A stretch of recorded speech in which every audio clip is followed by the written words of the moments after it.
Supreme court ने आज इस चीज को खुल के बोला है कि हम इस मैटर को ट्यूसडे को लिस्ट कर रहे हैं और हमारे साथ में और भी बहुत सारे लोगों ने इंटरवेंशन आईए फाइल की थी, जिनको सब पर नोटिस कर दिया है कोर्ट में। कोर्ट के जो ऑर्डर था 22 जुलाई वाला, उसमें एनसीटी दिल्ली के बारे में भी लिखा हुआ है स्पष्ट, तो वह भी ऑटोमेटिकली समझ लिया जाएगा कि वह भी उस कोर्ट का ऑर्डर में कंप्लायंस है। आज जो मैटर कांवड़िया यात्रा का लगा हुआ था, आइटम नंबर 36 था, हम उसमें 36.3 पिटिशनर्स थे।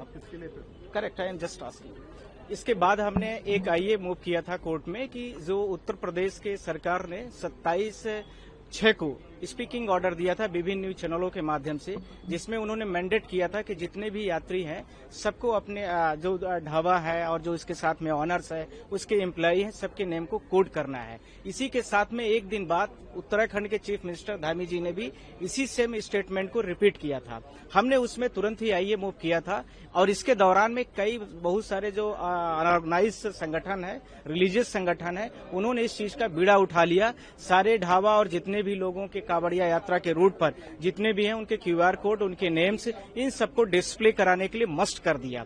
और इसके साथ में उनमें 5-6 हजार लोग थे। जो लोगों पर उनको डाउट कंडीशन थी, उस डाउट कंडीशन के लिए उन्होंने कपड़े उतरवाने की शुरुआत की, जैसा कि मुझे न्यूज चैनलों के माध्यम से भी पता चला है और विभिन्न चैनलों में भी इन चीजों को दिखाया गया। साथ में कोर्ट से मैंने यह बोला था कि क्या उत्तर प्रदेश सरकार हो या राज्य सरकार कोई भी हो, इस प्रकार के मैकेनिज्म सिस्टम जो चल रहे हैं, क्या सरकारें कमजोर हो गई हैं?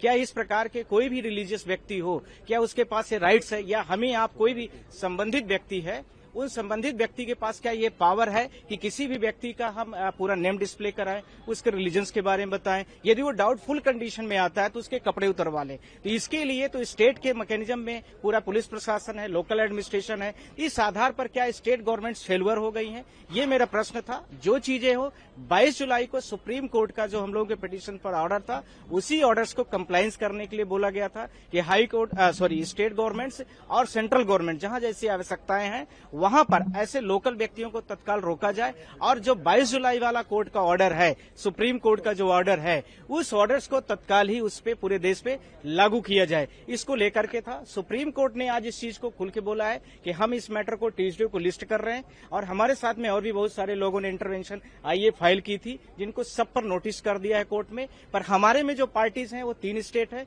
सबसे पहले उत्तर प्रदेश, दूसरा है उत्तराखंड और इसके साथ में मध्य प्रदेश। हालांकि कोर्ट के जो ऑर्डर था 22 जुलाई वाला, उसमें एनसीटी दिल्ली के बारे में भी लिखा हुआ है स्पष्ट, तो वह भी ऑटोमेटिकली समझ लिया जाएगा कि वह भी उस कोर्ट का ऑर्डर में कंप्लायंस है। पिछले साल भी इस तरह का मुद्दा आया था, उस वक्त कोर्ट ने क्या आदेश दिया था? उस समय पर भी कोर्ट ने बोला था कि किसी को मस्ट तरीके से, यानी फोर्सफुली तरीके से किसी के नाम, किसी के ढाबा का नाम, ऑनर्स का नाम, उसके साथ में उसके एम्प्लॉई जो हैं, उसको आप किसी तरीके से नहीं कर सकते हैं। उसमें वेज और नॉन वेज लिखना ही सफिशिएंट था। पर इसके बावजूद भी बहुत सारे जो रिलीजियस व्यक्ति हैं जो इस प्रकार का पॉलिटिकल थोड़ा सा करते हैं, उसको लेकर के था, जो सुप्रीम कोर्ट के जजमेंट में भी लिखा है और साथ में भारत के जो कॉन्स्टिट्यूशन में आर्टिकल 17, 16, साथ में आर्टिकल 19, 21 और 25 और 6 इसमें रिलीजन्स की फ्री प्रैक्टिस के बारे में बोला गया। वो सारी चीजें स्पष्ट तरीके से उसमें लिखी गई हैं, तो उसका कंप्लायंस होना चाहिए, ये हम सबकी प्रेयर है। अगर आप ये वीडियो YouTube पर देख रहे हैं तो हमारे चैनल को सब्सक्राइब कर बेल आइकन दबाएं और Facebook पर देख रहे हैं तो हमारे पेज को लाइक करें।